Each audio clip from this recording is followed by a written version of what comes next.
당연히 국회 예산 편성 권한은 헌법 사안이 개헌이 필요하겠죠. 그래서 지금 개헌에 대해서는 여러 의견들이 계시지만 제가 국민 발안제를 도입하겠다라는 것을 역시 개헌 사안이기도 합니다. 그래서 국민의 헌법 개정에 대한 의견 또는 입법에 대한 의견을 제대로 묻고 국민 공감대를 하고 또 개헌까지 갈 수 있는 그런 공감대를 만들어보고자 하는 것이고요. 우리나라 개헌은 굉장히 어렵게 생각합니다. 그렇게 된 이유는 우선 선거제 개편 같은 어떤 기본을 먼저 만들고 구축하고 난 뒤에 어떤 정치 개혁이나 또 이 권력 중심 권력에 대한 중앙 권력에 대한 그런 개헌 논의도 순서상 진행돼야 됨에도 불구하고 항상 선거에 임박해서 지난번처럼 국회의원 총선거에 임박해서 이 선거구 논의가 벌어지기 때문에 어떻게 보면 기초가 제대로 구축되지 않은 상황에서 결론부터 먼저 꺼내는 그런 식이 되다 보니 조금 그 개헌 논의가 겉도는 것이었습니다. 그래서 제가 만약 기회가 주어진다면 미리부터 제대로 우리 민주주의를 완성할 수 있는 선거제 개편 논의부터 시작하고 또 그런 가운데 이 권력 구도에 대해서는 어떤 방법이 이 민주주의를 위해서 발전된 진전된 민주주의를 위해서 더 힘이 될 수 있는가 그런 사회적 고민을 함께 정해보는 그런 순서상의 제대로 된 순서를 한번 사회적 논의를 통해서 밟고 싶고요. 그런 가운데 좀 손쉬운 개헌 같은 경우는 지금 우리가 권위주의 대통령 시절을 오래 겪다 보니까 사고에 있어서 굉장히 순치되어 있는데요. 지금의 국회 권한은 미약하기 짝이 없습니다. 이왕에 대통령 중심제라면 미국 정도의 의회 권한이 견제와 균형 차원에서 의회 권한이 주어져야 하는 것인데 특히 그 중 하나가 이제 예산 편성권이 아주 미약하다라고 하는 것이죠. 거의 없다라고 하는 것이죠. 그래서 그런 부분에 대해서 먼저 국민의 공감대를 좀 확보할 수 있지 않나 싶고요. 또 제가 여기서 검찰개혁, 언론개혁 말씀드렸는데 그 부분에 대해서도 검찰의 수사 기소권 분리에 대해서는 어느 정도 저는 국민 공감대가 폭넓게 형성이 되어 있다고 생각합니다. 지금의 검찰 국제 정권이 바로 그런 수사 기소권은 분리돼야 되는 것이 맞구나 하는 국민 공감대를 확산하는데 기여한 측면도 있습니다. 그런데 헌법 조문에는 여전히 영장 선고권이 독점되어 있는 것이고요. 또 그것으로 지난 법무부 장관 한동훈 법무부 장관이 마치 수사권 전체가 검찰에 당연히 있는 것이 헌법 논거인 것처럼 헌법적 논거가 있는 것처럼 헌법재판을 전개하기도 한 바가 있는 것이죠. 그러나 헌법재판소는 입법권을 가진 국회가 얼마든지 수사 기소 범위를 정할 수 있다, 한정할 수 있다 이렇게 지속된 의견을 내고 있는 거고요. 그래서 지금 그러한 우리가 국가를 운영해보고 민주주의 원리에 반한다 하는 것을 헌법도 쉽게 좀 고칠 수 있도록 원포인트 개헌을 상시적으로 논의해서 공감대를 형성하고 그걸 하나씩 풀어나갈 수 있도록 하고요. 아까 말씀드린 선거제 개편이나 또는 권력 구조에 대한 개편 같이 어떤 사회적 공감대 형성이 조금 더 힘든 것은 후순위로 빼서 또 계속 사회적 논의를 전개해 나가는 그런 순서가 어떨까 합니다. 두 번째 질문은 뭐였죠? 두 번째가 의장부 신임 권한을 왜 당과 당원에게 차게 네, 지금 현재 현행의 국회법상 의장은 당적을 가질 수가 없게 되어 있습니다. 그런데 사실은 의원 내각제 국가에서는 영국 같은 의원 내각제 국가에서는 의회가 정부를 다수당을 가진 의회가 의회의 다수당이 정부도 구성을 하는 것이죠. 그래서 다원주의 원리하에서 의장의 당적 보유 금지 명령 조항이 우리나라의 대통령제 국가의 하나의 유례가 미국인데 미국은 의장의 당정권이 분쟁하는 건 없습니다. 당연히 다수당에서 하는 것이죠. 그런데 미국은 우리나라처럼 이렇게 비균형적이지가 않고 국회와 대통령 사이에 정부와 대통령 사이에 견제와 균형이 확고하게 잘 잡혀 있습니다.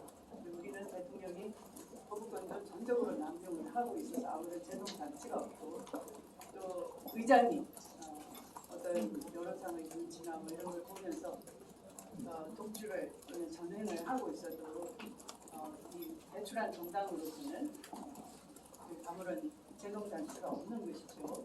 그래서 이제 지금의 그 견제와 균형이 미약한 헌법상의 시스템 아래에서 그나마 다수당에서 의장을 배출하는 이유는 그런 그 견제와 그 균형의 원리 하에서 다수당에서 의장을 배출하는 게 맞다 이런 합의가 있는 정치적 합의가 당연히 전제되어 있는 것인데요. 그런 정치적 합의를 대신하고 의장이 독주를 하는 경우에 막을 아무런 장치가 없어서 지금과 같은 21대 국회와 같은 그런 일이 일어나지 않도록 막을 필요가 있다. 그래서 이것을 국회법보다는 지금 제가 이제 공약으로서 제가 정치적 투쟁을 하겠다라는 말씀으로 당과 당에다 일임을 하겠다라는 말씀을 드립니다. 이해충돌 관련 사안에서 대통령 거부권 행사 제한도 강구하겠다고 하셨는데 그럼 조정식 의원님이 말씀하신 거부권 행사 의석수를 200석에서 180석으로 낮추는 것도 혹시 고려 중이신가요? 조정식 의원님 의견도 있을 수 있지만 하나의 의견이 될 수가 있겠죠. 근데 저는 우선 우리가 내재적 제약이라는 게 있습니다. 이론상. 그래서 다시 헌법 학자들께서도 이 대통령이 신상의 사유 또는 이해충돌 사안에 대해서 거부권을 남용하는 것은 문제가 있다라는 그런 의견도 많고요. 또 내재적 제약도 있는 것이고요. 모든 권한에는 본질적인 제약이 있는 것이지 않습니까? 근데 대통령 거부권 행사는 대통령제 국가에서 국회에 대한 견제와 균형의 원리 하에서 있는 것인데 그걸 번번이 그렇게 한다는 것은 있을 수 없는 것이고 그보다는 그 내용이 신상과 이해충돌 사안인 경우에는 당연히 내재적 제약을 받아야 되는 것이죠. 그래서 그런 것을 강구한다 하는 것을 그 거부권 남용의 자제를 촉구한다 하는 것도 내포되어 있는 것이고요. 또 필요하다면 그런 헌법 개정 논의까지도 필요하다면 또 그런 것도 개헌 논의에 또 쉽게 포함돼야 되지 않느냐 이렇게 생각합니다. 이런 우리가 국가 운영을 해본 지가 민주주의 국가 운영을 해본 지가 꽤 오랜 시간이 지났는데 우리가 헌법의 권력 구조 개편 논의는 굉장히 어떤 사회 갈등, 정치 논쟁으로 쉽지 않은 일을 많이 겪었지만 그러나 국가 운영상 민주주의 원리에 반하는 또 내재적 한계를 일탈하는 그런 것을 쉽게 헌법을 고치자 하는 의견도 많기 때문에 그렇게 말씀을 드리는 것입니다. 신속한 원구성을 공약으로 하는데 사실 21대 같은 경우는 전반기 해방이 다 거의 60일 정도 걸렸거든요. 그러면은 아예 데드라인을 정하시겠다는 의미신지 어떤 계획이신가요? 국회의장으로서는 여러 권한이 있는데요. 특히 이제 국회의장이 국회 운영에 대해서 계획서를 내게 돼 있습니다. 그 조항을 잘 활용해서 22대 국회에서는 원구성을 지체하지 말고 신속하게 원구성하도록 하는 내용으로 당연히 의장으로서는 계획을 밝히고 촉구할 수 있다는 기대입니다. 어제 인터뷰에서 여당이나 언론에서 좀 제기가 되는 입법 독주 이런 비판을 좀 프레임 시위로 반박을 하시지 않았습니까? 이 관련된 이유가 궁금합니다. 입법 독주라는 이 비판을 프레임 시위로 반박을 하셨는데요. 네. 이게 어떤 의미인지 좀 보통 그 독주 그러니까 의회는 의회주의에 따라서 그러니까 이 협의의 정신에 따라서 협상할 시간도 주고 또 협상할 기회도 제공했는데 단순히 반대를 위한 반대, 그것을 국정 운영을 책임진 정부 여당이 반대를 위한 반대를 하고 대통령은 거부권을 남용하고 그렇다면은 거기에 대해서 국민 다수가 지지해준 정당으로서는 당연히 행정부도 반대하면서 또 대안을 내고 국민을 위한 입법을 적극적으로 해야 되는 것이고요. 거기에 반대를 위한 반대를 한다고 해서 발목이 잡혀 있어서는 안 되겠죠. 그런 것은 또 국민을 위해서 해야 될 일을 하는 의회 본연의 기능을 다하는 것이지 그걸 독주한다고 하진 않죠. 학생이 공부를 열심히 하면 공부 독주를 한다 그렇게 하진 않죠. 의원이 앞서서 그 의장 당선되시면 대선 출마하지 않겠다, 이재명 대표의 경쟁자가 안 되겠다 이런 식으로 말씀하셨던 걸로 기억하는데 그 의견은 지금 발표한 건지. 그 말씀을 드린 취지는 검찰 독재 정권 아래에서 우리는 국민을 위해서 지키는 데 한몫이 돼야 되는 것이고요. 누구도 또 그런 시대적 총명에 일탈해서는 안 되는 것이고 지금의 최대의 개혁은 바로 검찰 독재 극복이고 정권 교체인 것입니다. 그 말씀을 드리는 겁니다. 검찰부터 여부는 아직 열려있는 건가요? 아니요, 그렇게 해서 부타가 된 것이요. 네. 질문도 될까요? 네. 네, 그 검찰 개혁이나 언론 개혁 같은 경우는 이제 의장이 주도할 문제가 아니고 이제 각 당이 상임위에 법안을 내고 협의하는 문제다라는 비판이 있는데 여기에 대해서 어떻게 생각하시는지 궁금합니다. 확인합니다. 그러니까 지금 말씀드리는 것은 21대 국회에서 더불어민주당의 약속이 저도 그 약속을 이행하는 장관이었고요. 제가 물러날 때 의회가 다수당인 더불어민주당이 수사기소 분리를 입법으로 완성하겠다 이런 약속을 드렸습니다. 그래서 수사기소 분리를 제대로 하기 위해서 법안을 올렸더니 거꾸로 그것이 막바지에 의장의 결단으로 그렇게 되지 못한 것을 대단히들 아쉬워하고요. 이것은 그 당시 기억하는 모든 분들이 굉장히 아쉬워하는 것이죠. 네, 그래서 그런 일이 있어서는 안 되겠다 하는 것이죠. 경제 후보들은 어제 일찌감치 등록하신 분들이 계신데 네. 둘째 날 오후까지 조금 미뤘다가 오신 이유가 있으실까요? 별다른 이유라기보다는 원래 등록은 이틀간 합니다. 별다른 이유는 없고요. 또 너무 또 가열되는 모습을 보이는 것도 선배로서 사실은 제가 다선 중에는 또 연장자이지 않겠습니까? 그러니까 선배로서 너무 더 서두르는 모습을 보이는 것도 그래서 지켜보고 있다가 지금 말씀을 드리고 왔습니다. 또 앞서 많은 좋은 말씀들을 또 제가 많이 참고를 하고요.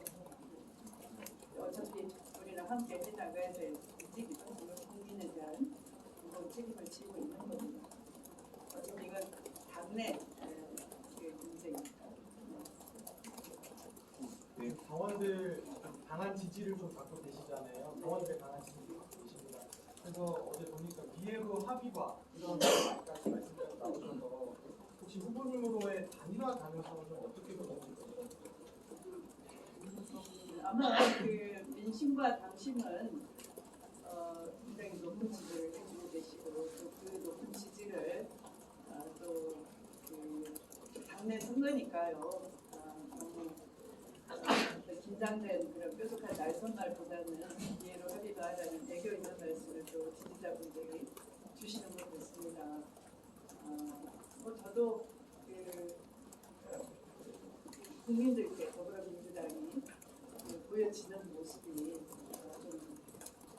이번 22대 총선에서 압도적으로 밀어주신 그 민의를 잘 해석을 하고 또 당신도 그 민심을 받드는 같은 기조에 있는 것이죠. 또 그것이 다음에도 잘 수용되고 했으면 좋겠습니다. 추미애 당선인님께서 국회의장 되신다면은 추윤 같은 시즌 2가 돼가지고 오히려 더 사실상 윤석열 대통령을 대선으로 키운 게 추미애 전 장관이 아니었냐. 그래서 당내에서 지금 우려하는 좀 목소리 있다는 그런 말도 들리는데 혹시 어떻게 생각하시나요? 오히려 제가 듣기로는 다른 당에서 그런 노력을 하시는 것 같고요. 사실은 아까 당시 민심에서 앞서듯이 말씀을 하셨는데 중도적인 분들과 또 민심은 저를 높게 지지하신다고 해서 그런 갈등 우려는 상대당이 만들어낸 프레임 아닐까 싶습니다. 여론 수치로 이미 설명이 된 거 아닐까 싶습니다. 마지막하고 이제 다시 말씀하신 것처럼 당신 민심이 지지가 높은 건 어떻게 해석하고 계신지 궁금합니다. 어떤 걸 기대하고 있어요? 말씀드린 것처럼 개혁해달라는 것이고요. 개혁을 못함으로 인한 고통을 국민이 당하고 있다. 절박한 마음으로 지지를 보내주신 거고요. 신뢰의 정치, 책임 정치로 정치를 복원하고 인생을 되찾고 무너진 민주주의를 바로 세우고 그런 걸 해달라. 그래서 저도 오늘 그런 말씀 드리고 그런 걸 해내겠습니다. 제대로 해낼 수 있는 후보입니다. 이 말씀을 진정성 있게 드리고 있는 겁니다. 이미 하신 건가요? 아니면 네, 하고 왔습니다. 자, 마치도록 하겠습니다. 관심 주신 여러분 감사합니다. 고맙습니다.